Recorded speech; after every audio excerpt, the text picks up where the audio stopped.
মাস আজকে খুব ভালো লাগছে। আজ দিনটা খুব সুন্দর রবিবার, বিশেষ করে দাদার পাশে খুব আনন্দিত, কিন্তু দিদিও পেলাম না, তাহলে খুব মনের দুঃখে আমরা চলে যাচ্ছি।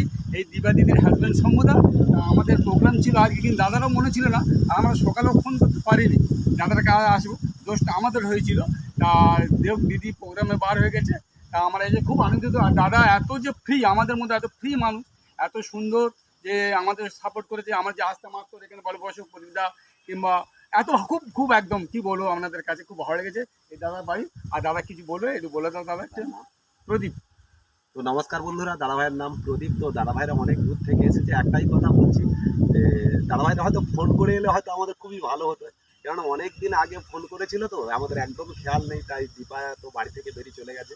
তো একটাই কথা বলবো যে যে প্রদীপ দাদাভাইকে সবাই মিলে একটু বেশি বেশি সাপোর্ট করো, যেমনভাবে আমাদেরকে সাপোর্ট করে একটা জায়গায় পাইয়ে দিয়েছেন, ঠিক তেমনিভাবে সবাই সবার পাশে থাকবে, সবাই সবার সাথে থাকবে, তাহলে দেখবেন একদিন গন্তব্যস্থলে সবাই একদিন পৌঁছতে পারবে।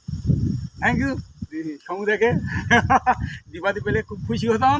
যাও দিদি এখানটা নেই, আমরা আরেকদিন প্রোগ্রাম করবো দীপাদির বাড়ি আসার জন্য, এরকম ধরনের আসবো, এই গল্প টল্প করে আমি ভিডিও দেখাবো। আর আমাদের একটু সাপোর্ট করো, দাদা যে আমার সাপোর্ট করেছো, এই বলে আমি ছাড়লাম।